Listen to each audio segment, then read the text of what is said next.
communion. In this sacred moment, we welcome your Holy Spirit, who speaks in the stillness and steers in the depths of our longing. Thank you for the gift of the order and of the church, and we especially thank you for the presence of a General Delegate to the OCDS, the very Reverend Father Ramiro Casale, a witness to your love and care. May this gathering be more than an encounter, that it may be a space of grace where hearts are kindled, minds are illumined, and lives are drawn deeper into your mystery. As Elijah stood in your presence and listened for the whisper, may we too be deeply attentive to the gentle movements of your Holy Spirit. As Mary pondered your word, may we receive your truth with humility and respond with courage and boldness. Bless our fellowship with sincerity, our welcome with warmth, and our time together with joy. May this gathering strengthen the bonds of our order, united in faith, hope, and love.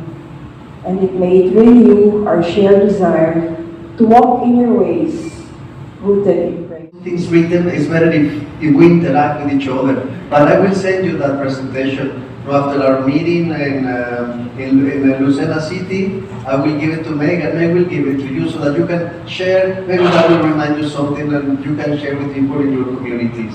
Will that be okay? Yes, Father. Yeah. Also, I give you the greetings of Father General. Father General is in Australia right now. He's doing a visitation, but he knows that we are together here in the Philippines, all of us together, that we are visiting the different regions, that we are in Quezon City, and he loves the OCDS very much. So he sends his regards to all of you.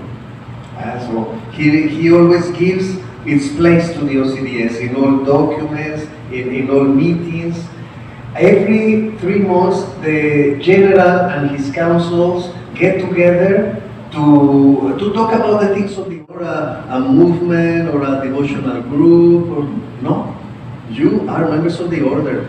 So that's when people say, you belong to the third order. The third order doesn't exist for us in the Discalced Carmelites. The other branch of Carmel, they have the third order also, but you are secular Carmelites, full members of the order, and a great gift that the church has given you, not the order, the church itself, the church has given you your constitutions approved by the church, in which you know how to live, what you have to do to fulfill your vocation, and everything is in there, and that's a great gift that the church has given you. Those constitutions that were approved in the year 2003. And we keep implementing those constitutions because we are still learning. But they're really beautiful. And really the OCDS, you are very fortunate to have this. Because as far as I know, I don't know of any other order who has integrated the laity into the order as members of the order. So this is something very, very important that you have to know. And also, the vocation to the OCDS, you have to be very careful about this. The OCDS, you are not imitation of friars or nuns. Because if you are trying to imitate friars or nuns, the OCDS is not your vocation. The gift that you bring into the order is that you are lay people. So that's the way you should be, that's the way you should live, because otherwise you will not be fulfilling your vocation. There are friars, there are nuns, but they have their own vocation. Yours is to be a lay person committed to her relationship with the Lord and sharing in the world wherever you go. This is the spirituality.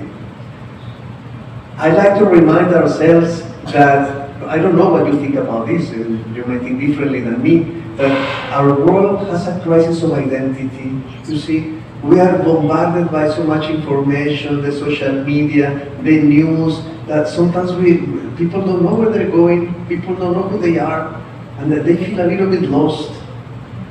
But for an OCDS, that should not be a problem because you already know who you are. You know who you are and you know where you are going. You have a goal in life, a direction. And that gives you a great security in everything that you do. Because being an OCDS is not only when you go to the community meetings or when we meet here or when we are together in church. An OCDS is an OCDS wherever she goes, in the family, in the church, at work, at school, wherever you go, you know who you are. And that is something really beautiful. Really beautiful. It's a great gift that the Lord has given us. I know who I am and I know where I'm going. Little by little, but I know where I am going.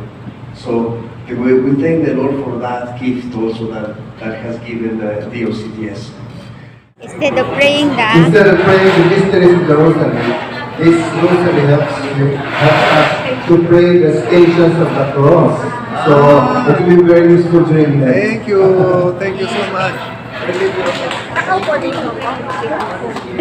Yung dalawang president, the left and the right.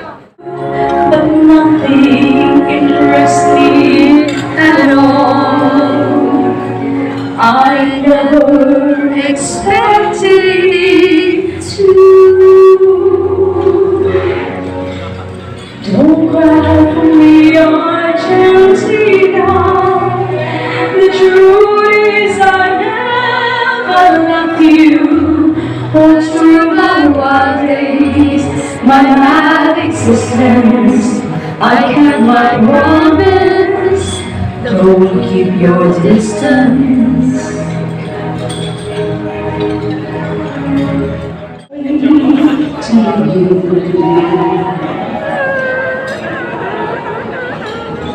You know all you have to do is to look at me to know that every word is true.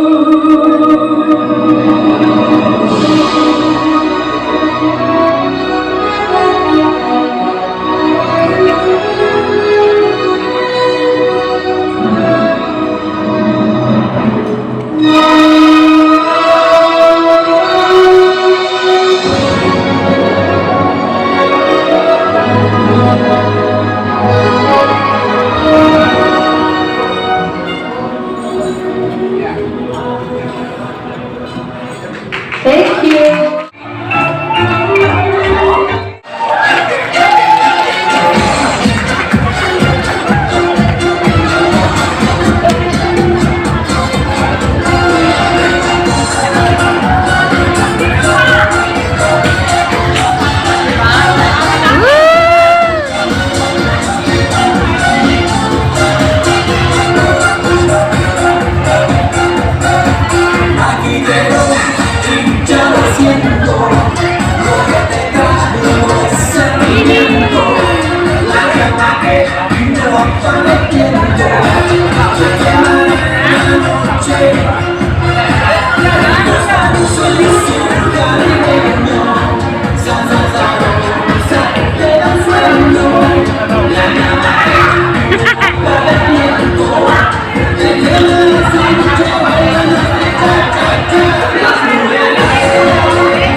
Ate Delegate!